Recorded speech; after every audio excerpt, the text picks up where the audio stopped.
Hello and welcome back to the Haunted Slumber. Before we begin tonight's story, take a moment to get comfortable, close your eyes, and let your mind drift. If you're enjoying these tales, don't forget to subscribe and leave a comment. I'd love to know where you're listening from around the world. Now let the lights dim, the curtain rise, and may this story guide you into a deep, haunted sleep. The Lanterns of Alderwynd. Part 1. The House at the End of the Water. It began, as many stories do, with silence, not the absence of sound, but something deeper. A hush that draped over the land like a burial shroud. In the forgotten reaches of northern England, where the roads twist like veins through sodden moor and stone walls crumble into the moss, the village of Hallowmere lay in still and aching sleep. No one went to Hallowmere unless they had reason, and even then, the reason had better be strong. It wasn't on any map anymore, not unless you were using an old one, the kind that smelled like paper and time.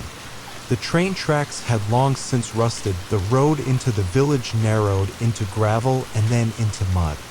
And at the edge of Hallowmere, cradled between low, rolling hills and the stagnant lake that shared its name, stood a house. They called it Briarwick. No one in the surrounding countryside remembered who had built Briarwick, only that it had always been there, older than the road, older even than the lake, some said. It was a gray stone husk, half swallowed by ivy, with windows like dark eyes and chimneys that no longer smoked. But it had a way of drawing things to it, people, animals, time. The wind did not touch it. Rain rolled off the roof and disappeared into the ground. Even the birds, which wheeled and screamed over the moor, circled wide of it. When Eleanor stepped from the hired car and onto the broken gravel of the drive, her boots crunched loudly in the stillness. She winced. The driver, a taciturn man with a sour face, did not step out to help her with the bags. He simply placed them on the ground behind the vehicle, closed the trunk with a heavy hand, and drove off without a word. The mist had begun to roll in from the lake, thick and low, curling around her ankles like a cat. The reeds nearby hissed softly, though there was no breeze. Eleanor looked up at the house. Briarwick loomed. A single light burned in one of the upper windows. She should not have come. She knew that even as her fingers tightened on the suitcase handle. But the letter had been clear. "Come alone," it had said. "There are things here only you will understand." It had been unsigned. Eleanor wasn't the sort to answer such cryptic invitations. But she'd recently lost her mother, lost, though that word didn't feel right. Her mother had faded rather than died, as though slipping between the cracks of this world and whatever came after. Eleanor had been left with little, a box of yellowing photographs, a few keys whose locks no longer existed, and a set of journals she could not bring herself to open. And the name, Briarwick. Her mother had spoken it once, in a dream. And when Eleanor found the letter waiting by her door the next morning, it had felt like something had been put in motion long ago, and only now was she catching up to it. She mounted the steps. The porch creaked under her weight. The front door was slightly ajar. Inside, the air was cold and still. The smell of old wood and something older, dust, perhaps, or damp stone, welcomed her like a sigh. She closed the door behind her, and the world outside disappeared in a hush. Eleanor stood in the foyer for a long moment, letting her eyes adjust. The house seemed both vast and intimate, like stepping into the hollow of a tree. The walls were lined with faded wallpaper, patterned with vines and birds, and a thick runner of threadbare burgundy carpet led away into the darkness. To the right, an archway opened into a drawing room. A fireplace sat cold and empty, and the furniture was swaddled in white sheets like sleeping forms. The silence was complete, but not empty. She felt it pressing against her skin. Then came the sound, faint but unmistakable. Footsteps. Upstairs. Not hurried, not trying to hide, just walking, measured and patient. They crossed above her and faded toward the back of the house. Eleanor's breath caught. She swallowed. Her hand tightened on the suitcase. "Hello?" she called. Silence. She tried again. "Is someone there?" Nothing. She turned and climbed the stairs. They groaned under her weight. At the landing, she paused, looking down a corridor that stretched long and dim, lit only by the weak gray light filtering through curtained windows. Doors lined the hallway, each one identical, each one slightly ajar. She opened the first. A bedroom untouched by time. The bed was neatly made, the furniture dustless. A dressing table stood by the far wall, its mirror cloaked in a heavy velvet drape. A chill ran through her, and she closed the door quietly behind her. The next room was the same, and the next. It wasn't until the fourth door that she found the light. A lamp burned on the desk inside, throwing warm shadows on the wallpaper. This room, too, was silent, but she could feel that someone had been here. Recently, the desk was cluttered with papers. She moved toward it, scanning the pages.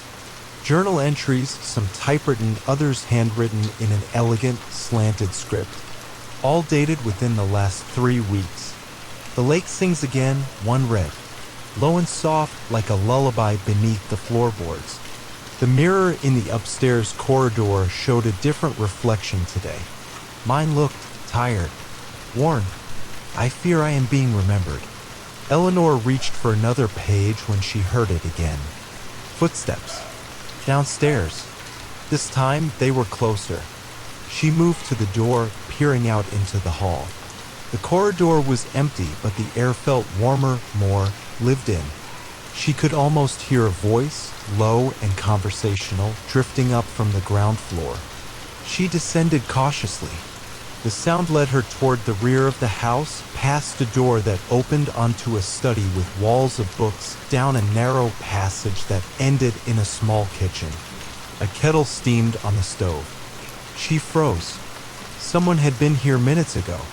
The cup on the counter was still warm to the touch. But the room was empty. "Hello?" she called again. "I got your letter." "Ayo." A whisper interrupted her. She could not make out the words, but the tone was unmistakable. Urgent. It came from the pantry. She stepped toward it. The door creaked open on its own. Inside, it was dark. And then came the cold. Not a draft, not a breeze, something deeper. A cold that seemed to breathe, that smelled of stone and deep water.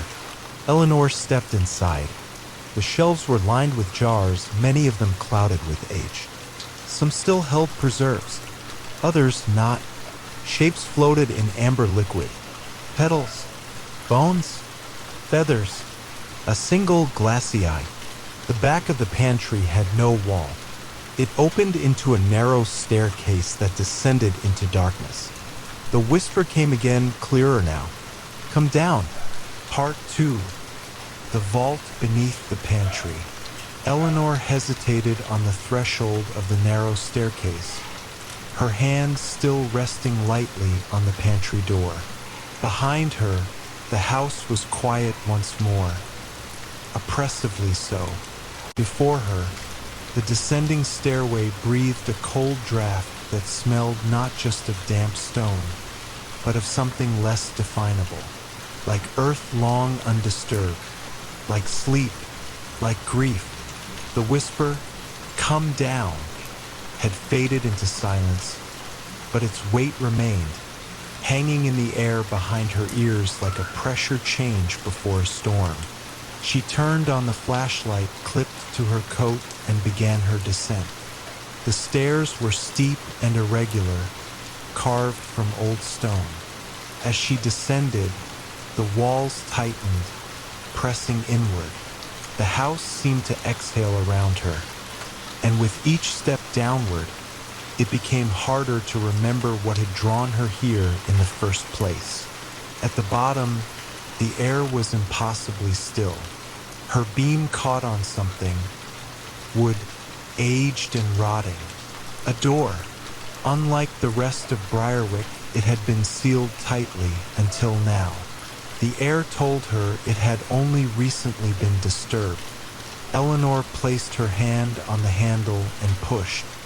The door swung inward with a sound like a breath after long confinement. Beyond lay a wide, low-ceilinged chamber, walled in thick stone. Shelves lined the room, each stacked with objects covered in muslin or wrapped in waxed cloth. The floor was uneven and smelled of minerals. Puddles dotted the stone, but there was no leak. At the center of the chamber stood a table, blackened with age, squat and scarred, and something else, a chair, empty, but drawn back slightly, as if someone had just risen from it. Eleanor stepped in. She passed the shelves, trailing her fingers lightly over the wrappings. Her flashlight revealed glimpses. An old doll's face with eyes gouged out. A bundle of yellowing teeth strung together with wire. An ornately carved mask depicting an expression of eternal weeping. And books, journals, dozens of them, all marked in the same careful script she had seen upstairs. She chose one at random and opened it. The watchers at the lake do not sleep. They mimic sleep, but it is not the same. I saw one again last night at the tree line, pale, mouth open too wide. I woke this morning with dirt in my mouth. Again, if I am to understand this place, I must forget the world above. The stillness demands it. Eleanor shivered and set the book down. Her flashlight flickered. When it came back to full strength, the shelves behind her had shifted. She turned slowly. Nothing had moved, but everything had. The angle of the shelves, the direction of the shadows, the placement of the table, and the chair. Now it faced her. Her pulse quickened. She stepped back and nearly slipped on a patch of damp stone. Steadying herself, she swept the beam of the flashlight along the floor and saw the faintest outline of footprints. There, leading away from the table back toward the rear wall of the chamber, where the stone looked somehow newer. She approached. There, faint but legible beneath a thin coating of dust, was an inscription carved into the stone. They wait in the stillness. Do not follow the echoes. Eleanor reached out and pressed her hand against the cold stone. The wall gave slightly. A hidden scene, a hidden door. She should have turned back, but the pull was too strong now. Her mother's name was in the house somewhere. She could feel it, as one might feel a name caught on the tip of the tongue or a memory rising just before waking. With both hands, she pushed. The stone groaned inward and slid open to reveal a narrow tunnel, stretching on into the blackness. This was no cellar. It was older than Briarwick, older than Coldmere, older, perhaps, than the lake itself. She stepped inside. The air changed, warmer now, more moist. The tunnel sloped slightly downward, and the ceiling dripped with condensation. Thin roots dangled from the top, brushing her hair like fingers. Her breath echoed oddly off the stone, as though the tunnel were breathing it back to her in pieces. She walked for a long time. Time felt broken down here. Her watch had stopped. Her sense of direction frayed at the edges. Eventually, the tunnel opened into a chamber, a natural cavern, vast and domed, lit from above by a strange, pulsing glow that filtered through the rock like light seen through water. In the center was a pool, black and utterly still. Eleanor stepped toward it. There were shapes beneath the water, not reflections, not fish, shapes. She knelt at the edge and peered down. A woman's face looked back at her, very pale, very still. It was not her own. The eyes opened. Eleanor fell back with a cry, scrambling away from the edge of the pool.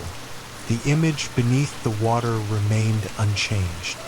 The face stared upward, unblinking, and then the water began to move, not ripple, shift. The entire pool convulsed slightly, like a body breathing in its sleep.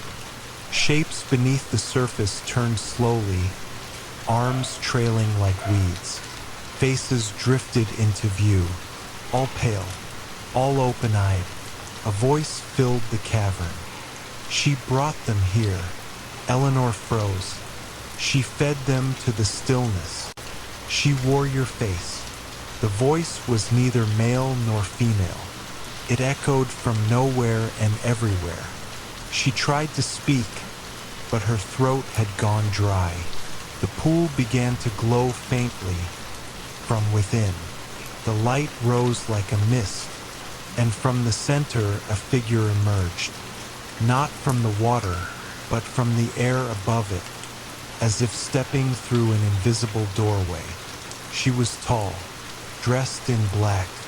Her hair was long and pale, and her face was Eleanor's, but older, worn, hollowed. "Who are you?" Eleanor whispered. The figure tilted her head, smiled faintly. "I'm what's left when the story ends," she said. "I'm what waits."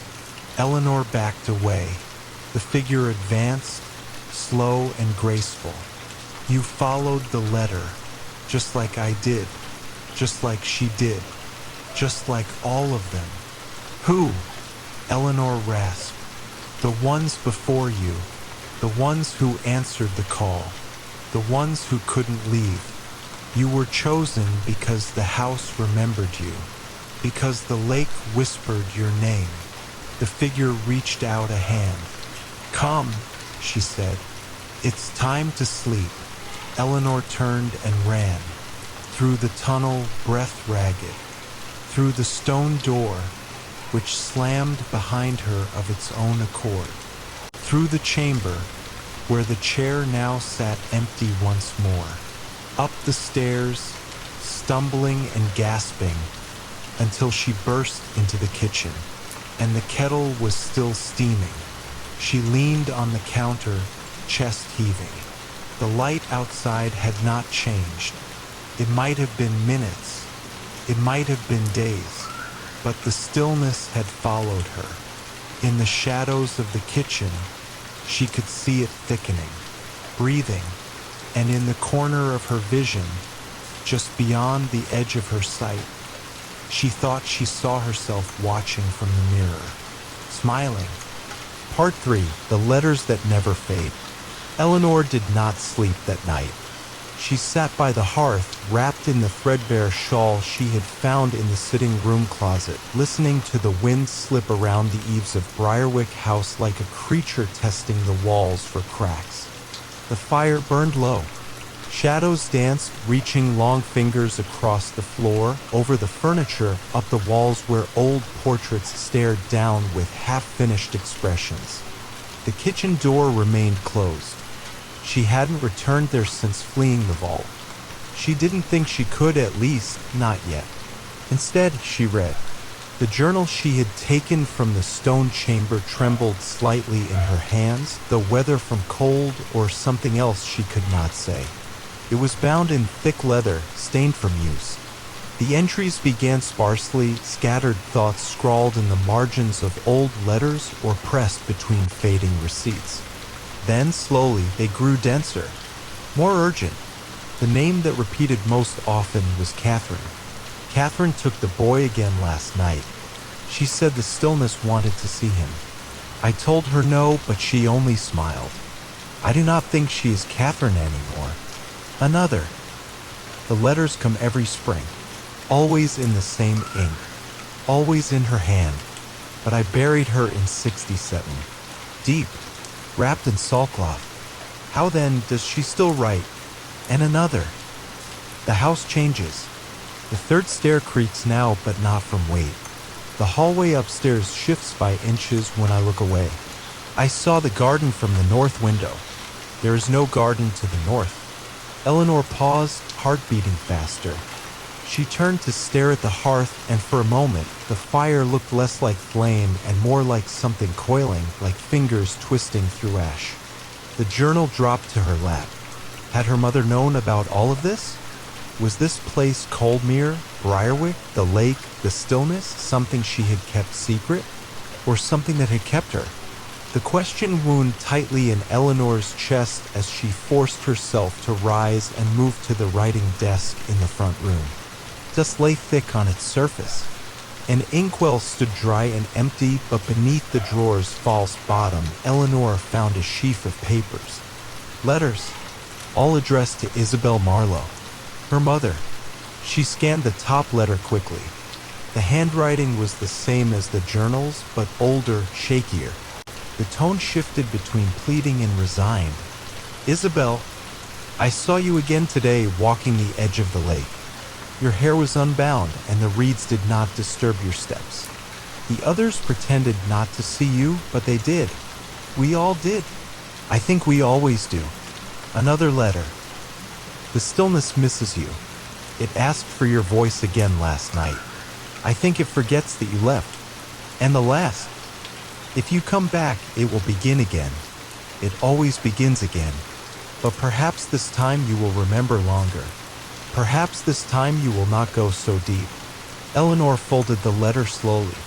The house creaked around her, not from age, not from the wind, but from the kind of movement that feels deliberate. Almost alert.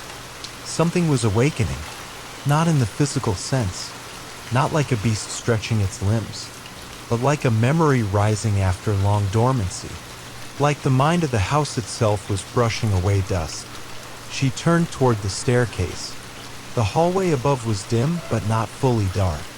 A light shone faintly from the far end, a warm, flickering glow. The guest room? No.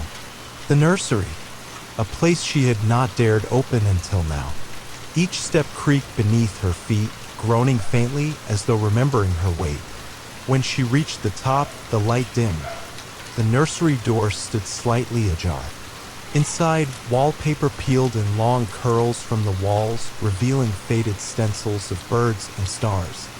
A mobile of carved wood hung from the ceiling, unmoving. The crib was empty, its sheet rumpled, like a child had just climbed out. And on the windowsill sat a music box. She did not remember this music box, but she knew the tune. Her fingers moved on their own, lifting the lid. The melody began soft, slow, melancholy. The figure inside, a dancer in a tattered red dress, spun in gentle circles, her arms lifted. Then, from the corner of the room, a voice whispered. She used to hum that when she thought I was asleep. Eleanor turned. The child stood beside the bookcase. His face was pale, his eyes too large. He watched her with calm, curious detachment, like a reflection that hadn't quite caught up to the real expression. I'm sorry, Eleanor said softly. I didn't mean to. You opened the wrong door, the boy said. But it's okay. You'll remember soon. Remember what? The boy tilted his head. You were here before. All of you were. It just takes time. Eleanor felt the room shift around her. The walls grew thinner, less stable. Shadows elongated. The floor bowed slightly as though something heavy was rising beneath it. And then the boy was gone. Only the music played. She stumbled back from the nursery, heart racing. The melody chased her down the hall, echoing off the walls like water over glass. Back in the sitting room, the fire had gone out. The portrait above the mantel of a woman in mourning black was changed. The figure now looked directly at Eleanor and smiled. Part 4. The path that cannot be walked twice. The next morning broke without sunlight. Gray light filtered through the gauze of mist clinging to the hills. Briarwick House sat motionless, nestled among the trees like a monument to a memory long since soured. Eleanor stood by the window, watching the frost bead and melt along the pane, her breath barely fogging the cold glass.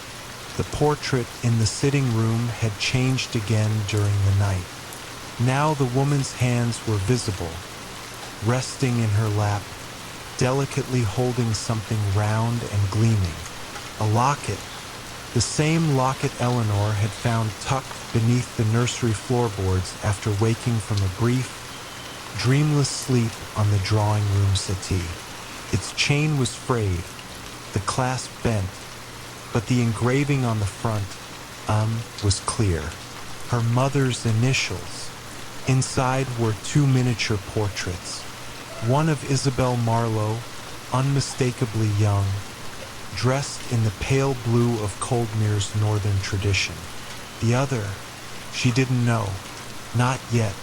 The image had been scratched out, not violently, but carefully, deliberately.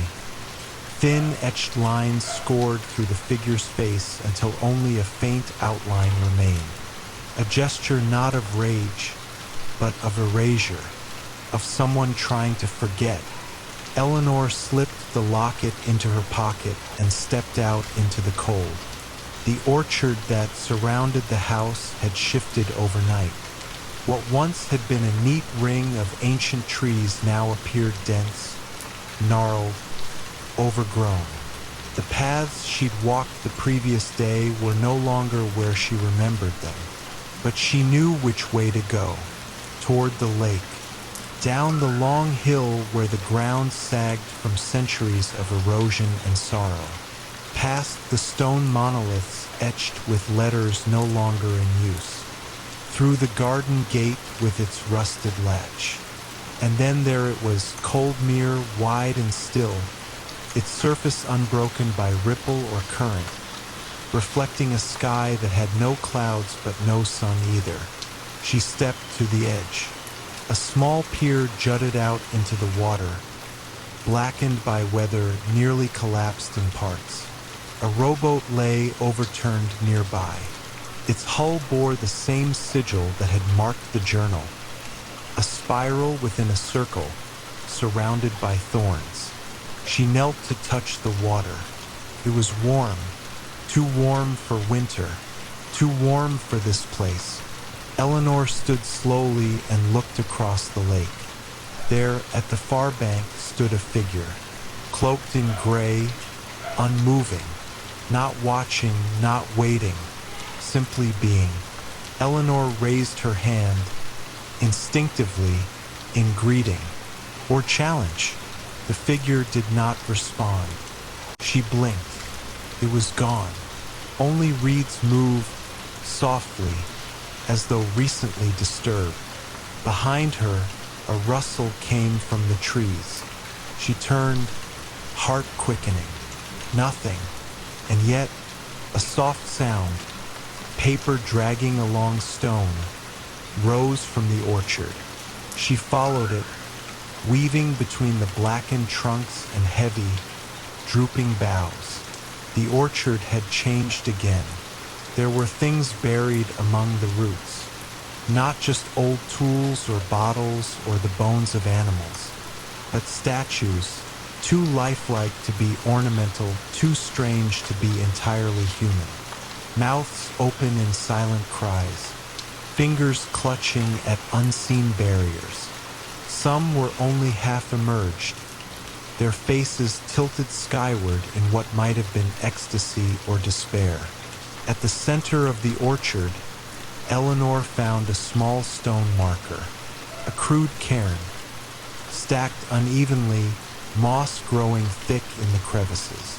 Something lay atop it, a folded letter, unmarked. She opened it.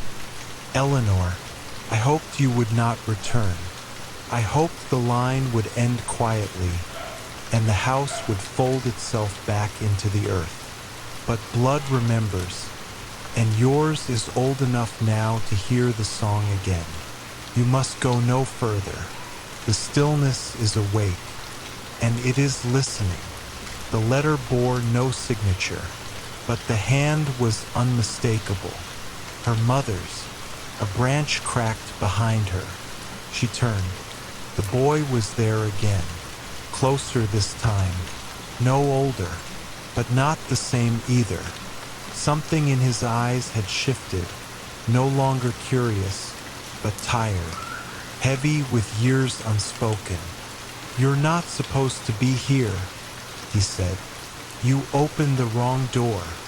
You said that before." He nodded. "Because it keeps happening. Do you know my mother? She came back once, before the last winter. She remembered something, but it took too long." "What did she remember?"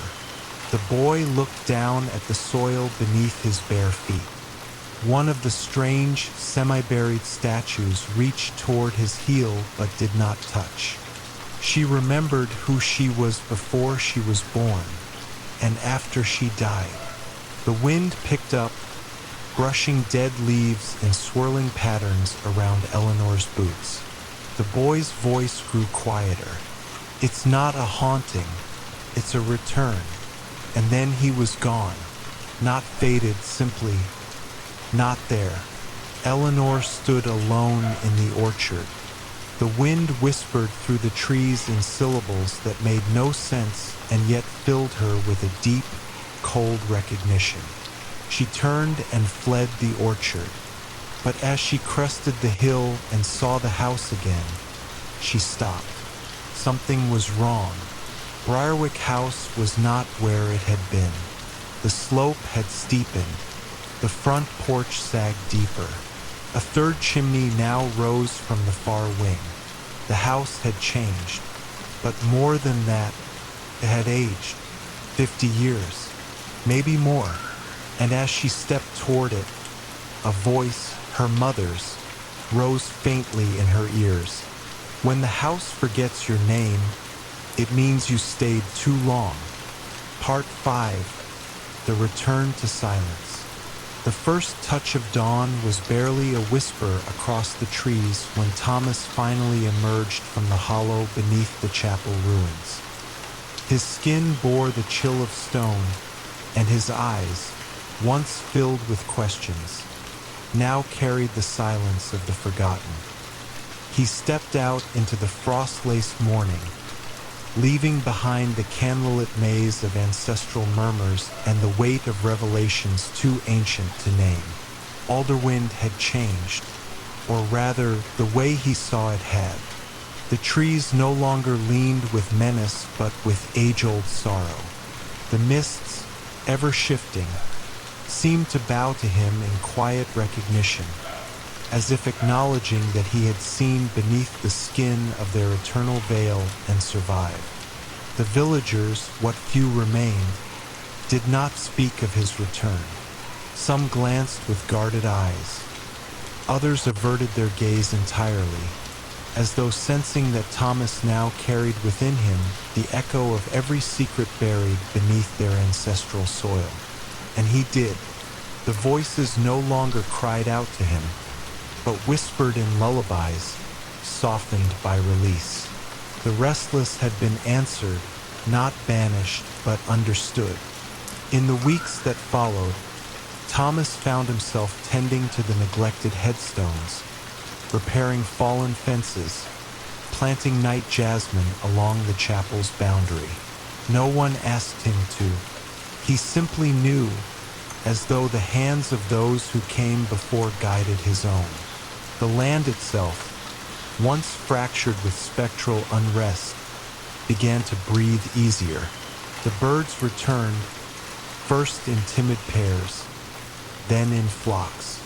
The old oak stopped weeping at night. He began to write, not memoirs, not confessions, but stories. Quiet stories of memory and mourning, of the shimmer between worlds. He never signed his name. He left the pages beneath loose stones in the village square, inside the hollow trunks of ancient trees, at the steps of Alderwyn's solitary library. Slowly, the villagers began to read them, and remember, on the final day of autumn, as the wind carried the scent of wood smoke and wet earth, Thomas climbed to the highest hill beyond the orchard where it all began.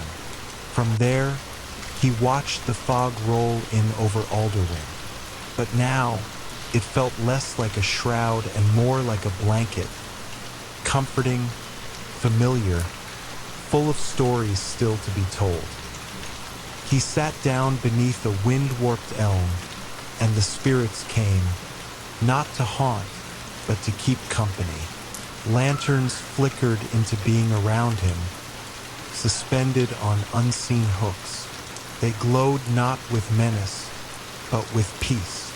And then, as sleep gently overcame him, Thomas smiled. The silence was no longer hollow. It was whole.